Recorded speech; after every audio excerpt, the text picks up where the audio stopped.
Hi, Sarah. Hi, Pam. What's up? What's up, girl? Nothing really, just chilling. Yeah, thank God the heat wave has come and passed. Oh, yes. Oh my gosh, yes. That was too Yeah, much for us. For you me, know at what? least. I wasn't totally excited about it, but I kind of loved getting in the pool and it not being cold. Yes. My pool, so I think you and I have a very similar pool, the above ground, whatever kind of Mm-hmm. pool. My pool got up to 92 degrees. Yep, it I was was like, warm. I wait a got in and out. second, what? Maybe I will invest in a hot tub. Or maybe I will invest in a pool heater because if my pool is in the 90-degree area, I will be in there every day. Yeah, that's fair. We should talk about that. We should have a conversation about how much a pool heater is for an above ground pool and take a And it'll stab make at the it. kids want to go in the pool even more. Sounds like free energy to burn. Sounds good to That's me. correct. So today we're going to talk about, I think it's going to be centered around like our first trimester. Yeah. It's we started talking about this and then we were like, "Oh, I was eating this, I was eating that." But then it just turned into like us wanting to talk about our first trimester. So that's going to be kind of the nature of our conversation today. Sarah, tell us. I'm going to start with the foods. What were the Okay. like things you liked in your first trimester? Oh, the things I liked? Very, Yes. very Is that a little. short list? That's a short list. My first trimester was in the dead of winter. I found out I was pregnant on Mm, January 6th of 2024. So wow. the things I was craving were not readily available in, the New England area, like watermelon. I really wanted watermelon in January in New Oh my England, God. and that just was not a thing. So I guess the next best thing that could compare to that was cucumbers and tomatoes, like in a little salad. Put a little lemon juice in it. I was dogging Oh. that shit. My first trimester, like that was the cream of the crop for me because there That were sounds so so many healthy. things. It was healthy, but it was also really hydrating, and I think that's what my body really needed. Because you don't think about in the winter like that how dehydrated you can become because you just don't feel it as severely as you do in the summer months, I think. Mm-hmm. But I was definitely not hydrating as much as I should have been because too much water would make me nauseous, of course. Mm-hmm. So I think I was craving foods that would naturally hydrate me. Mm. And those were the best. That was the best I could do for myself in the first trimester. What about you? Okay, well, guys, I hate to disappoint you. Mine were not as healthy and pure as Sarah's. When I was running down this list before, I was like, wow, girl. But one of the things, so my thing during my first trimester was I was exhausted. Yeah. I I have never in my life felt so tired. So at the time I was getting up at like 5:30 to go to work. So I was working 7 to 3:30. Sometimes I was working 7 to 11, but most of the time it was 7 to 3:30.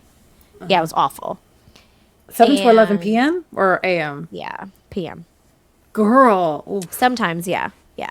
Oh my But God. my regular schedule was 7 to 3:30. So I was up at 5:30. So that was one thing. So I was tired. On the days that I got home at a normal time, I would take a nap. So let's say from 4 to 6, I was taking a Yep. nap. I would get up, I would get something to eat or make something to eat, and I was in bed by 8:30, 9 o'clock. And then I was sleeping whatever. I was so tired. So Me that being too. said, my first trimester was lined with the following: broccoli cheddar soup from Panera Bread. Um, it was I made chili. I made like soup or chili a lot because I didn't want to chew. Like when I figured this out, when I was like in the middle of my first trimester, I was like, I'm so lazy. I do not want to chew. I don't even want to look at food that needs to be cooked too much. You just wanted to put it in your mouth and like I just be just able to immediately swallow it. just eat it. That was it. Got That it. was how I felt. Okay. Got it. So yeah, so it was broccoli cheddar soup from Panera Bread.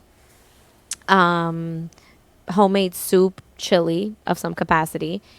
And the last one was a burger from the Golden Arches, and I would get it with mac sauce. And it was very specific that it needed to be a McDouble with mac sauce. And now I think about it, I was like, there's no way that I was obviously very pregnant because I don't typically eat or even crave that kind of stuff now. But it was so easy to eat. It was just so easy to like.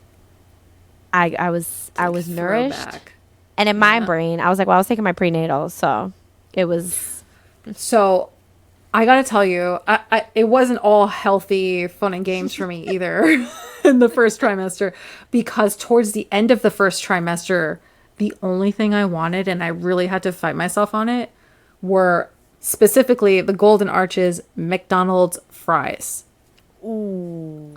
The fries. I wanted McDonald's, specifically McDonald's fries, French fries. so bad. Like, so there was a point where I was like to my husband, I was like, I need, NEED, all caps, need to have McDonald's fries now. Like, now. Like, I don't know why they're not here. Why are you looking at me? Why are they not here? I'm going to cry if I don't have them within the next 10 minutes. Make it happen, man. And he did, of course, because he's the best. Yeah, because he's a good man, Savannah. Exactly. Yeah, but that was definitely towards the end of my first trimester. But I gotta tell you, I really, really, really struggled in my first trimester with nausea. And it was to the point where we had talked about this before we started recording, where we both are very adverse to vomiting. Vomiting, I would rather stab my foot with an X-Acto knife than vomit. Like, I'd rather that's stub how my pinky toe every day. Yeah. Once a Like, day at least.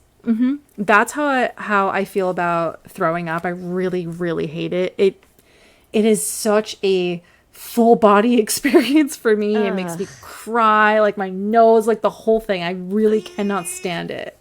Yeah. So even talking about it, I'm getting goosebumps. You know, I really hate vomiting. So during my first trimester, I was like, man, I really hope I'm not one of those women that just is puking every day, multiple times a day. Because let us be clear, morning sickness, no. Is that in the morning only? No, it's No. all day. All day, all night.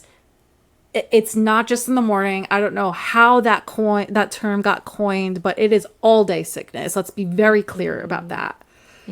So I don't know if it was out of pure willpower or what, but the extent to the nausea that I felt actually made me want to throw up.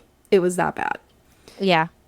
And for me to say that must be That's significant. how bad it was. Yeah. Yeah.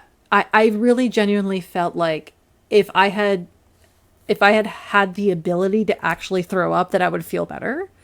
And there were moments and times where I was like, maybe I should just make myself throw up and maybe I'll feel better. And there were definitely times where I was over the toilet, like, I'm going to puke. I'm going to puke. I'm going to puke. Just do it. It'll be fine. You're going to feel great.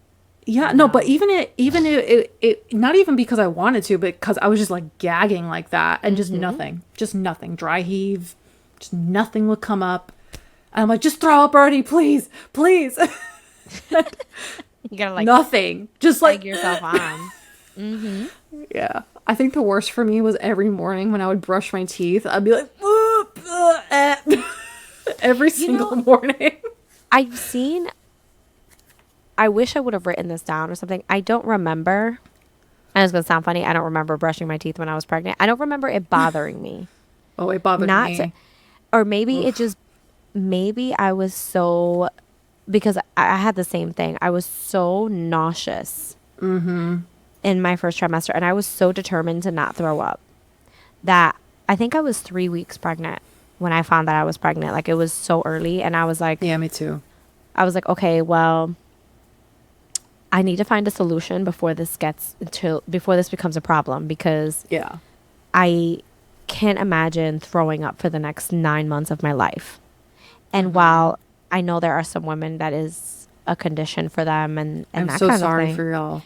I I'm think it's so called sorry. hyperemesis or something like that. Yeah, something I'm like so sorry that. for y'all. I know there are definitely medications that can help. I know Zofran is very helpful. They have these But things called Zofran pumps that people can wear all the time, and that helps. But Lord, my I heart goes follow a out to all of mom. them. I follow a mom that I think she's in her second trimester now, like she's over 20 weeks. The Zofran stopped working and she needed to change medication. And I was Oh, like, poor that thing. happens? So Poor thing. there is that. But because I found out so early, I was like, okay, well, what can we do? And I read a banana. I read if you had a peanut butter sandwich. I read if you just ate like maybe a piece of fruit, like an apple or something like that in the morning, it would Just help kind something. of combat it. I was very, very lazy in my first trimester, as I mentioned. I didn't want to Don't blame chew. you.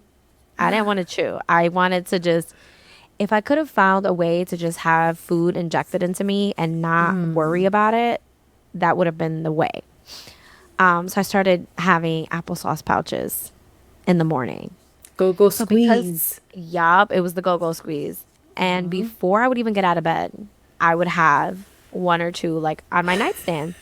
Good So for you. I don't know if it was because I would have the go squeeze before I'd go brush my teeth, or if I just really don't remember the experience of brushing my teeth when I was pregnant. But that really helped me a lot, having an applesauce during my first trimester. So, not Okay, saying I'm it's gonna foolproof write for that tip everyone, but down. just in Yeah. case, if Take you're, note. yeah. And it was usually, I didn't really care for if it was like blended with something else or if it had sugar. I just wanted like plain old applesauce. But don't knock it till you try it. Definitely. I would say the thing that helped me definitely, I know they always tell this to you, doctors and online and everyone who's had pregnancies before. They'll say to you, if you eat, you'll feel better. And just the thought of that is so unappetizing. It's like, but I don't want to eat. I just I want don't to want to die. chew. I don't I want to just want chew. to curl up in a ball and hug the toilet and just die, you know? But I have to say, there is some truth to that. I think if you Yeah. have something in your stomach at all times, not just when you wake up, whatever. I actually, you know what? I think that's why they call it morning sickness, because when you sleep throughout the night, it's the longest period of time that you don't have Without something eating. actively in your stomach, right? So the nausea is just so bad during those times. But the advice I was given over and over and over was was put anything in your stomach. And for me, that's something that was easy enough was a banana. Just a banana. It's got enough calorie intake that it can fill up your stomach and be like, "Oh, there's something here. Let me work on that." But not enough for it to be like so overwhelming that you just want to regurgitate it immediately. Mm-hmm. So a I definitely banana, think. yeah, go ahead. Go ahead, banana. Banana was the way that I just kickstarted every day. And it did help a little bit. I'd say a little bit it helped. Yeah. For me, my stomach just, and I love bananas, but my stomach went through like a weird time where it would give me a knot in my stomach, almost like it felt like I could feel it in my stomach, if that makes sense. Yeah. So I loved the first couple days that I did it because I love bananas, but then my body was like, nah, never mind. But I will say, especially in the first trimester, you mentioned the hydration thing before. If I got hungry or too thirsty, that was when I was my most nauseous. That Yep. was when it was like almost like I was trembling even. And I was like, oh yeah, this is it. This is what's going to do me in. I'm going to throw up.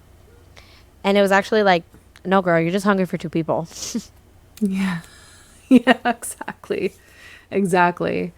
Oh man, yeah, the first trimester is no joke. No joke at all.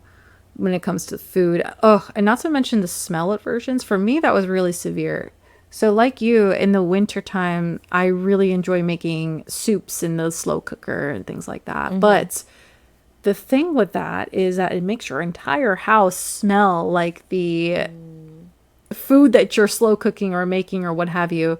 So I would be in my bedroom, which is upstairs, and meanwhile I'm cooking some sort of stew downstairs, and I could smell it from my room, and it was just so nauseating. Just the smell of food being cooked was just so awful. So awful for me. And it just really turned me off to eating anything. Like, then I would get the soup that I was making. I would be looking at it and I'd just be like, I can't. I'm over I it. can't. And it was to the point where I had actually started to lose weight in my first trimester. Like, I was losing, I think I lost close to like 15 pounds in my Oh, first wow. trimester, which is pretty significant because I'm pretty slender to begin with. And I asked my OBGYN and they're like, it happens. It's normal. I'm not concerned. You'll gain it back. Don't worry, sweetie. you know? It But always it was blows pretty my bad. mind how normal everything is. It'll be like, I think my arm came out of the socket. That's normal. Yeah, that happens. And you're like, yeah, but it's dangling by the nerve. Yeah, sometimes the nerve detaches. Yeah. It's like, yeah, Like, yeah, carry on. Anything else weird? Oh, actually, on second thought, that's not weird. Nothing weird is weird during pregnancy. I felt, you know what? like, My first trimester taught me that. It was like, whatever you think is weird might actually be normal. apparently, that's how it felt. Literally. It'd be like, well, I'm a little nauseous. I'm like, yeah. Be like, well, I'm losing a little weight. Yeah. You're like, what else? Fatigue. The Oh my fatigue was pretty real. God. The fatigue was pretty real. Yeah. Like, to the point Bad. where, like, I hate to admit this, but like I would be nodding off like during work hours. Like in front of my computer. I would be on my computer because I had a desktop, and I'd be I believe you. like straight up. It was so, so bad. Like I had to literally like basically tape my eyes open. It was that bad. So at the time, me and my husband, we worked for the same company, but he worked basically like on the outside part and I worked in the office. So we would drive in the morning. I would drive there because I would have to hype myself up to be there because it was just so bad that I was like, all right, I need the adrenaline of driving. I need to play music. I Yeah. need to on that drive home though, between the hours Knocked of out. 3:30 and 4:15 p.m. Father God, I was asleep, mouth open in the passenger seat. Like, Oh it my was god. I was so tired. And I was just, at some point, I was just like, you go through so many different feelings. This is the first time I'm pregnant, right? And I'm like, this is my life now. I will never be untired again. This is It's just like it now. it's like those memes that you see. It's like I find out I was pregnant and I'm always going to be tired for the rest of my life. For the rest of my life, From this here is on just out, it. for the rest of my life, I'm just going to be tired. If you're listening to this and you're pregnant for the first time, I promise you, you will prefer newborn tired over pregnant tired. I I don't promise. know about that. Listen, I have to debate you on that. I have to debate you on that. Okay. Girl, Okay. listen. Personally, I think newborn tired was worse than pregnancy tired. Okay. I know this is a hill you will die on for the I'm not going to die on reverse. this hill, but I may dig my grave here. I may dig my grave here. For my experience, yes, I was definitely so tired when I was pregnant. 100%. I definitely needed to take a nap every single day. Like that was a necessity for me to function as a human being. I couldn't do it without it. Yes, correct. However, newborn tired, that was a whole new level for me. Like I think my body needed a whole like 2 to 3 months to adjust to the lack of sleep that I was getting. And the first 1 to 2 months, I felt like were one single day. Okay. And I That's fair. and I I agree would with that. just get like, yeah, like I would just get little snippets of Blinks. sleep. Blinks, exactly. Exactly. Blinks of sleep. So I never felt like I was ever in a deep sleep. I never felt like I got any restful sleep because I was so anxious, paranoid, what have you. With a That's true. You newborn, did have a different experience with that. yeah, so that was, I think, another layer for me.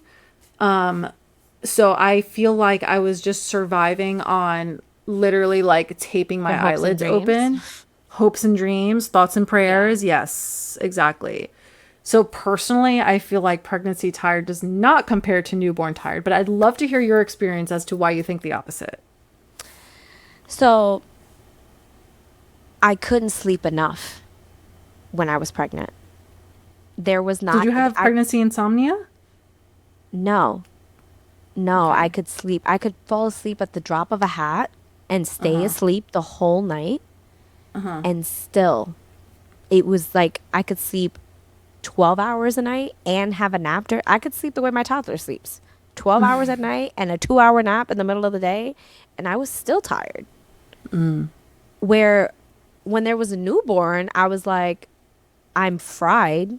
I don't know if I'm coming or going. Yes, it felt like one long day, but at least in the like very small moments where I slept for 2.5 hours, I at least felt like I slept for 2.5 hours. Really interesting. I did not feel when I was pregnant, that was probably my biggest, especially in my first trimester. That was probably my, outside of the nausea, that was my biggest symptom was just how exhausted I was. It was just like, even thinking about it now, I'm like, the day that I ever get pregnant again with a toddler, I might implode because I'm like, Yeah. and so many women I've seen, they feel the same as far as like they were more I've seen tired that. pregnant than they were with a newborn. Now, again, to be very clear, it wasn't because I was getting any more sleep or even restful sleep because I, like you, was a breastfeeding mom. So I was up a lot. But somewhere in there, maybe it's my brain glamorizing it, maybe. But I was fried, I especially will my first say, like, trimester. oh, I can imagine. Yes, I can imagine. I would say though, like 3 months postpartum is when I think my body finally adjusted to the newborn tired. And anytime that my head did hit the pillow, it was like, okay, here's my window. I'm getting into a deep sleep right now. I'm gonna get I as would as drop right into it. exactly. I was like, let's go, REM, let's go, REM, let's go. So I think It my was body was like, like, oh, okay, you blinked this too is my long? chance. REM. Exactly. You And know then that's what? when I would have all the dreams of like, oh my God, like I fell asleep with the baby in my bed, and which I never did.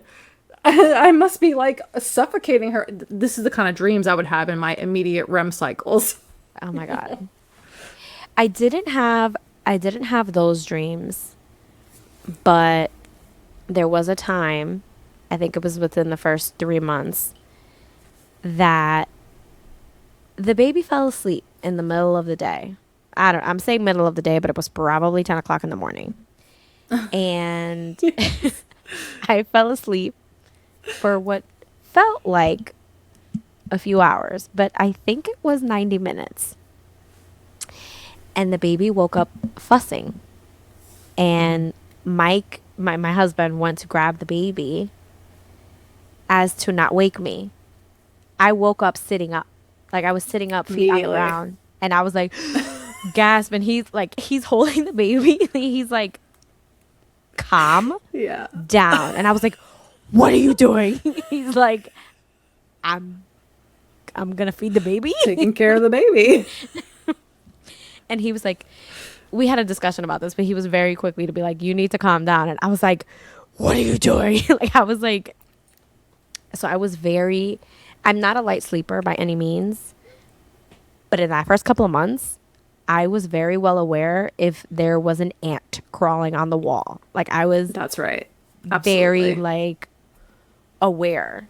So, no And dreams then about come suffocating the child, but But then compare that still, to your like pregnancy naps. Like my first trimester naps, if my head hit the pillow, I was drooling Like that's the Just kind of gallons of like, drool. Just like that's how deep of a sleep I was in my immediately. first trimester, which is kind of crazy. But like, here's the thing.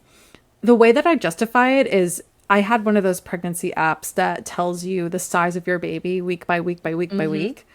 If you think about it, your baby doubles, triples, quadruples in size in your first trimester. And while it might seem like a very minuscule, increase in size, it's not. Like, that's pretty significant, if you talk about percentages of increase.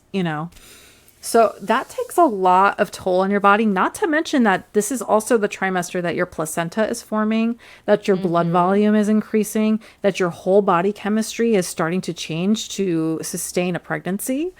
So Yep. it may not, and you're not showing at this point, for most women at least, like at this point, it doesn't even seem like you're pregnant, but your body is doing the most amount of work during Yep. this time. And it's like a switch that flips.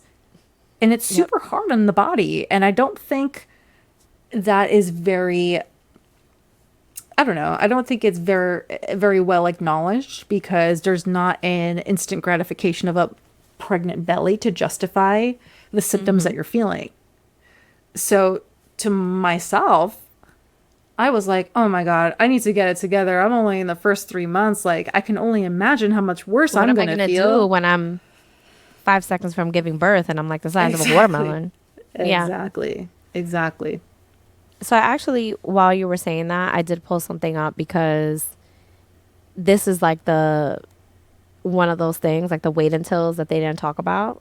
Because I did hear a lot of people say like, well, get as much sleep as you can now because XYZ.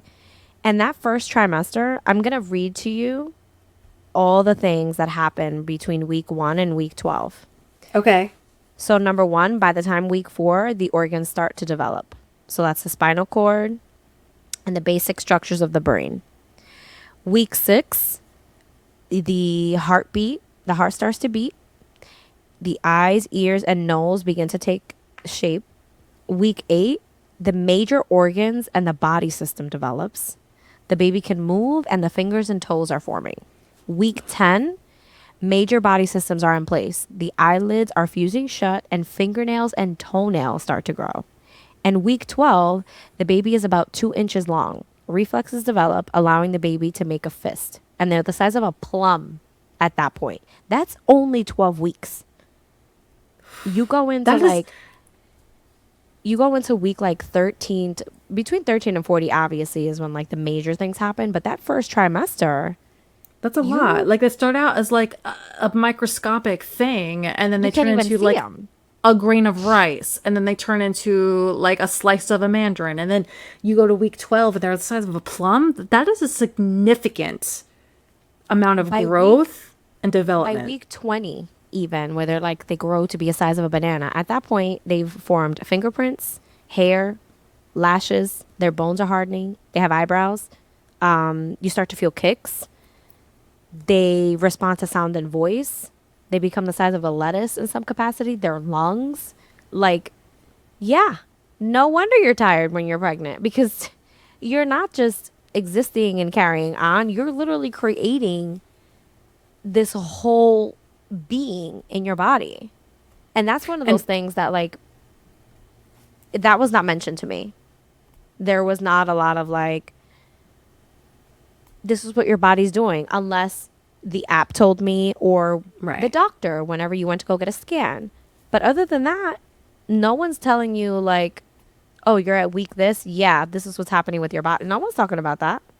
And They're not to just like, mention that, sleep now. You're not going to sleep when the baby's here.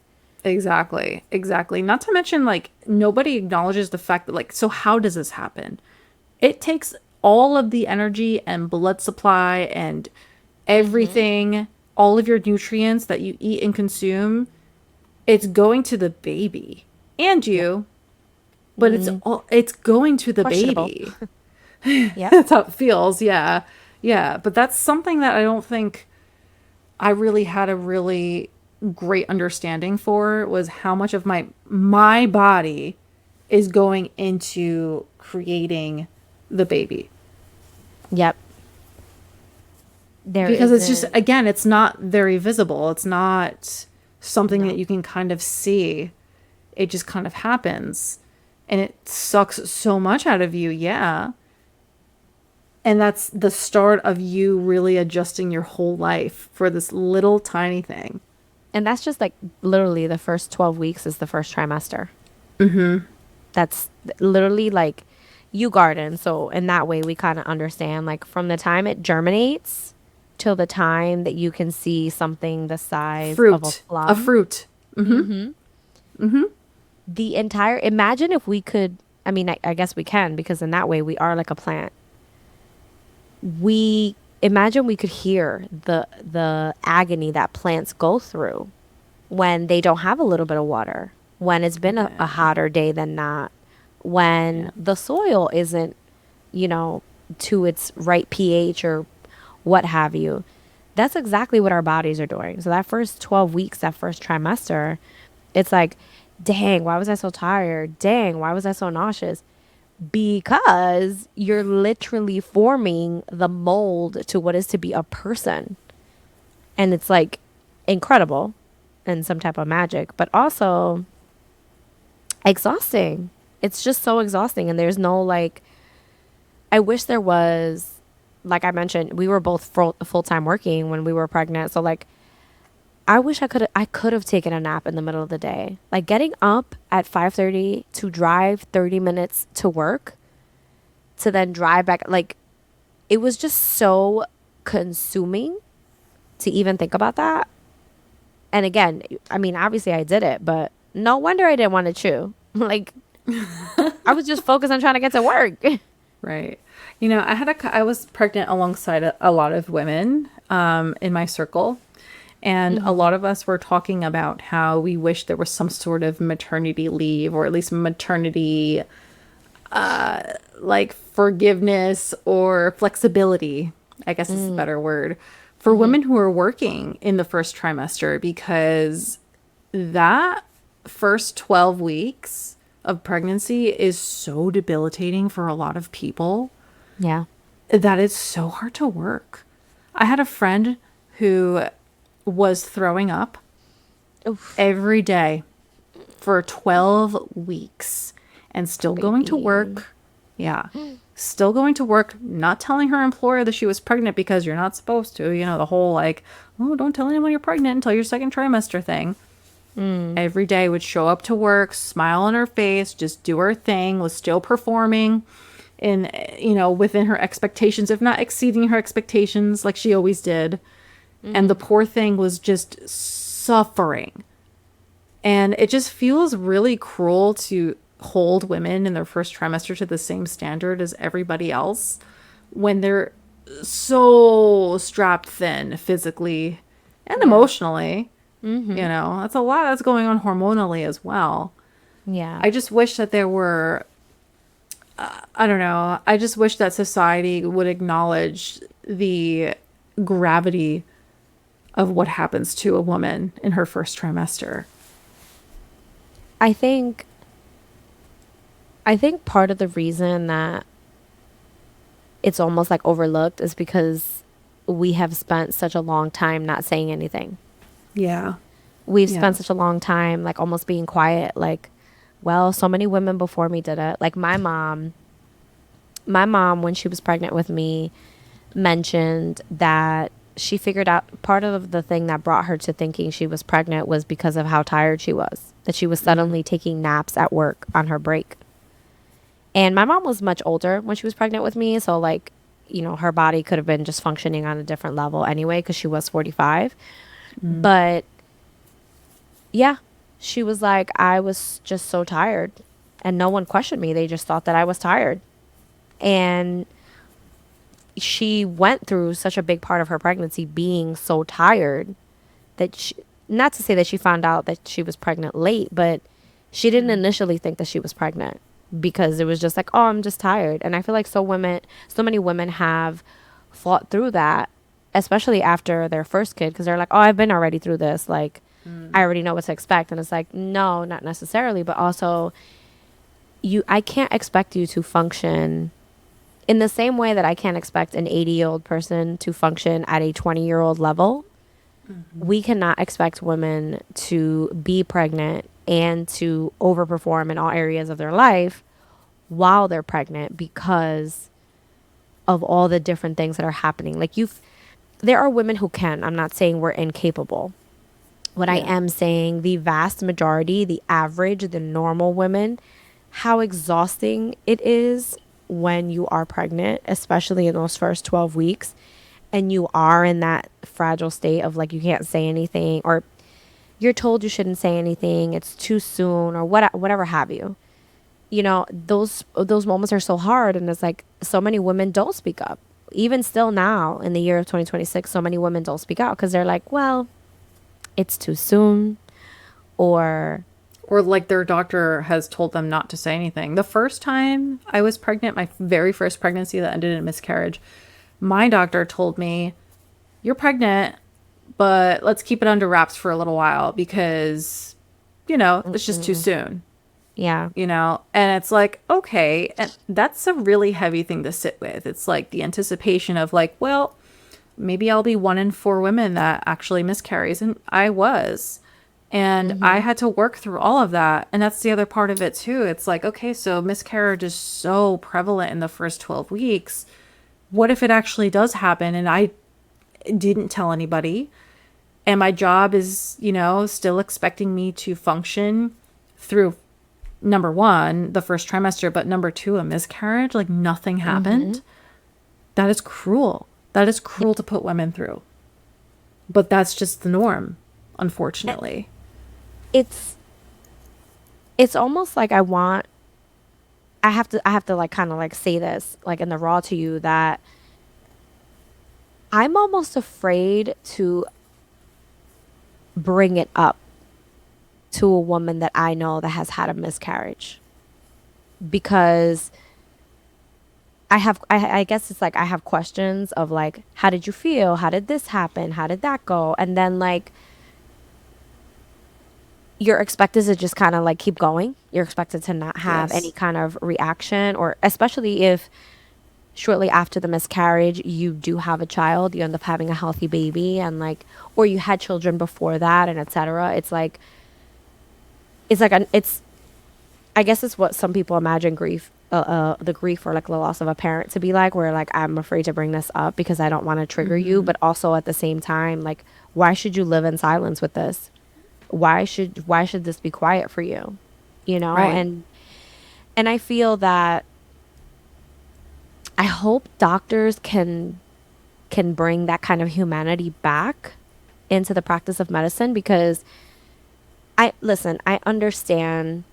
I was in a scary place when I first found out I was pregnant, and I've mentioned it here on this podcast that the doctor I had was like, "Hey, don't get too happy," and I was petrified and all those other things, but I didn't have to be.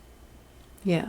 I didn't have to Yeah. be because shortly after, like at the end of basically the end of my first trimester, you were going through a loss, Yeah. and we didn't know that because at the time we weren't connected in that way, but there was just so many things of like I didn't have to be alone for that, and I don't think that women should be alone for that. I think that I feel this way about anything big and life changing, that like you don't have to tell everyone all the time, like you can keep certain things to yourself, but you should be able to call your best friend and be like, hey, I'm like 4 weeks pregnant, but holy shit, I'm pregnant. Like you should be able to do that and not That have it shouldn't feel be, like you're breaking the rules. or like Because you're that's putting the something other on yourself because of it. because that's the other part of the first trimester is how isolating it is because you're really strongly encouraged by society, by your doctors, by maybe some spouses feel like it's just bad luck or whatever. You're really encouraged to keep it close to the chest when you're in your first trimester because of the what ifs.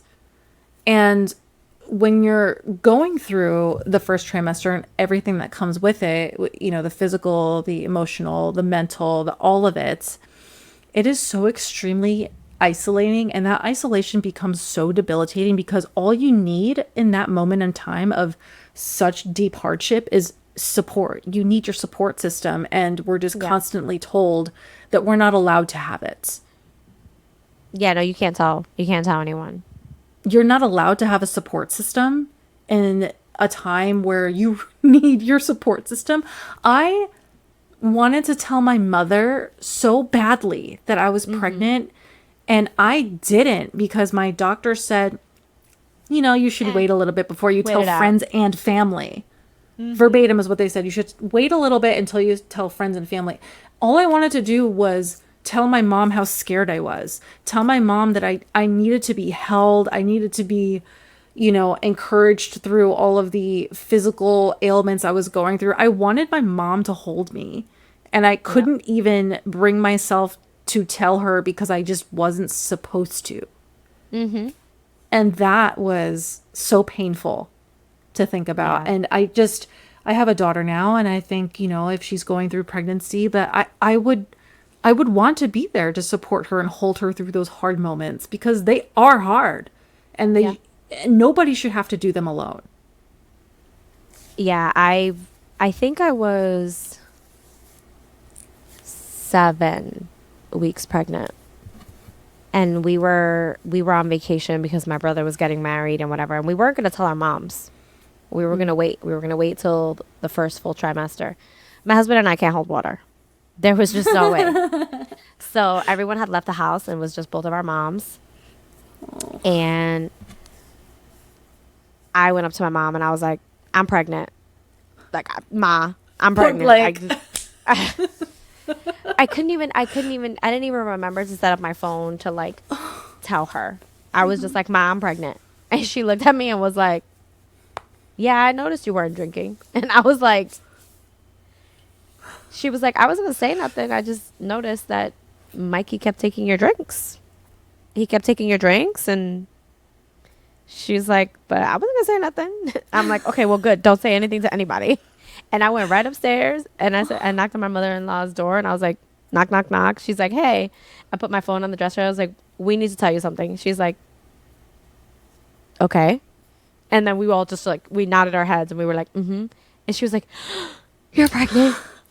And I was 7 weeks in and I cried because at 7 weeks I was like, oh my God, what if I have to take this Too back? soon. Yeah. Yeah. But what if? But Pam, but what if? Like, if you had to take it back, or if you had to tell your mother and your mother-in-law, "Hey, I lost this baby," wouldn't you want those two people to be in your corner to support Yeah. you through that Yeah. painful time? Like, this is the part that I don't understand about not telling your support system that you're pregnant is if something were to happen, which 25% of the time are the Can. statistics, something can happen.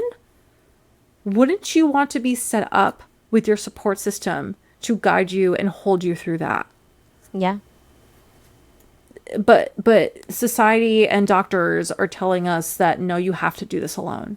This is something you have to go through That's alone. crazy. That is crazy. When you say it out loud like that, Yeah. that's pretty crazy. And I hear again, I do like if you have the superstitious belief of like you don't want to post it, you don't want to tell someone right away. You don't want to tell a lot of people right away just because of like listen, I'm not telling you what to believe here. You make the choice of what you want to believe. I could even dare say that I side with some of that of like you don't tell everybody everything all at Sure. once. Just Sure. for the You tell your nature of it. support system. For me, like my belief is that I tell the people that I would like to support me should something go Yeah. wrong. Yeah. That's the camp that I live in. in. The people that I know would come and drop soup off when Mm-hmm. the baby is 3 weeks old and I'm not a person. Those Mm-hmm. are the same people that I want to tell if I'm 1 in 4 or Mm-hmm. the statistic that it is, you know? It is very interesting. It is a dialogue that I hope that we continue to have around that because so many women do go through that alone.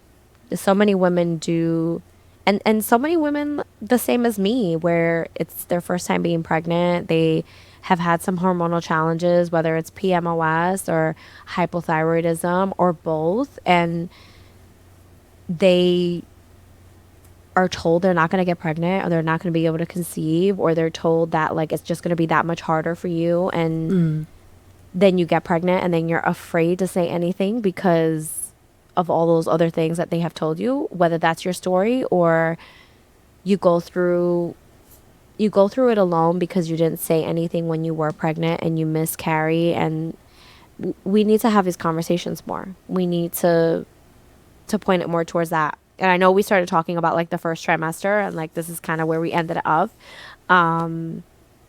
But it's again just another added conversation of like we need to just talk about it more. We need to bring it up more, you know?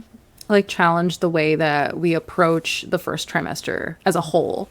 For I sure. think is the goal of this episode, where at least where it went, you know. I think the goal needs to be to support women where they're at in their pregnancy, and support them in regards to what they are willing to and want to share, and not tell them what they should share or what they should not share. Yeah. You know, I don't know. I just feel like there's also a lot of knowledge that I didn't have about the first trimester because you're not supposed to talk about it. It's such You don't talk about it. Most women don't. Yeah. So there were so many tips and tricks to help you get through that first trimester that I missed out on and didn't hear about until I announced that I was pregnant. And it's like, oh, well, did you do XYZ? And it's like, well, no, because I didn't have anybody to tell me XYZ, you know? Right. Like, so for example, you know, there was the same friend that I had. I wore these bracelets, these anti-nausea bracelets that really helped me. And I know they say they're a placebo or whatever, but they're actually motion sickness bracelets that are if you're on a boat or something like that. And they really helped me. Maybe it was just like a placebo for me, but I sent them to her and she said that she threw up significantly less throughout the day with them on. So it's yeah, but that's when she was already 12 weeks. Wow. You know, if I had maybe been able to share that with her when she was, I don't know, 8 weeks, it would have saved her a month of, you know, awfulness. Who knows? You know, it just, and same with me and you. Like our babies are 4 months apart. So while you were 4 months pregnant, I was just getting to the end. First of all, when you had just conceived, I had just miscarried. And when you were at the and when you were at the end of your first trimester, I was just learning that I was pregnant. So if I had shared my pregnancy with the world right when I had found out, you could have been like, girl, listen, here's what I did. Here's what helped me. And maybe that would have helped me persevere through the first trimester in less agony than I had to go through. Yeah. So I just think, I don't know. I think maybe the two needs to change a little bit about how we approach the first trimester of pregnancy and how we support women through the first trimester of pregnancy. Yeah. And all of that. And also, honestly, I'll say this and then we can kind of like close down. I will say that a lot of women that had already had children, they kind of rushed me through the first trimester and they were like, oh, the second trimester is better. Yeah. Yeah. And then I was week 14, 15, 16. And like, I so was still a little nauseous. I was still didn't want to eat food. Still a little like, well, it's the second trimester now. What's going on? It took my body a little bit longer. And again, it was one of those things where it was like, you're in the first trimester. Like, not, and I know that it came from a well-meaning place, but it was almost like putting it off because it's like, it's just the first trimester. You know, it's like you magically hit week 13 and then all of those things just vanish. That's not the same across the board. No, it was closer to like week 15 or 16 for me. So, which is, by the way, almost a month after you're expected to feel better. Yeah. That's a significant amount of time. Yeah. So, definitely good conversation today. I hope that you guys take away from this episode the different things from the first trimester, you know, the good, the bad, the ugly, the eat your applesauce or your banana first thing in the morning, and motion sickness drink water bracelets. Oh my God, the water thing, guys, just get yourself a big jug and just walk around with it and put a little salt 40 in it because it's ounces. good. Drink, Yep. yes, electrolytes. Drink 40 Mm-hmm. ounces of water a day. I know your tummy will tell you that you can't handle it. Sip it. Have a straw. Little by That little, helps. it Little by does help. little. Mm-hmm. Seltzer. Oh man, seltzer was really good for me. I Yeah. loved drinking little bubbly carbonated water was really helpful for my nausea. What other tips do you have? The water thing, the applesauce thing.